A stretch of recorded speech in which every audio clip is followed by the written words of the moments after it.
5 match টি-20 series খেলতে বাংলাদেশে পৌঁছেছে জিম্বাবুয়ে ক্রিকেট দল। 3 মে চট্টগ্রামে শুরু হবে সিরিজ।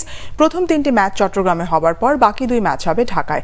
ভালো কোনো দল না পাওয়ায় টি-20 বিশ্বকাপের আগে জিম্বাবুয়ের বিপক্ষেই শেষ প্রস্তুতি সিরিজ খেলছে।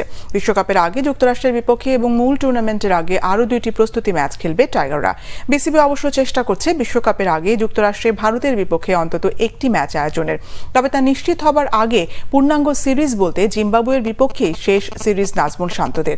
3 মে থেকে চট্টগ্রাম জহুর আহমেদ চৌধুরী স্টেডিয়ামে শুরু হবে এই সিরিজ।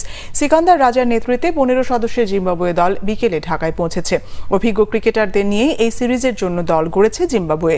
যদিও টি-20 বিশ্বকাপে খেলা হচ্ছে না আফ্রিকান দেশটির, বাছাই পর্ব থেকে বিদায় নিয়েছে তারা। এই সিরিজের জন্য শুক্রবার থেকে চট্টগ্রামে অনুশীলন শুরু করেছে বাংলাদেশ দল। প্রাথমিক স্কোয়াডে ডাক পেয়েছেন 17 জন ক্রিকেটার।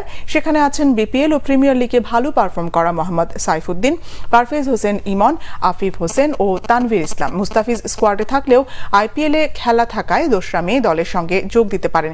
এছাড়া সাবেক অধিনায়ক সাকিব আল হাসানও দলে নেই, তবে 2 জনেরই এই সিরিজে খেলার কথা রয়েছে।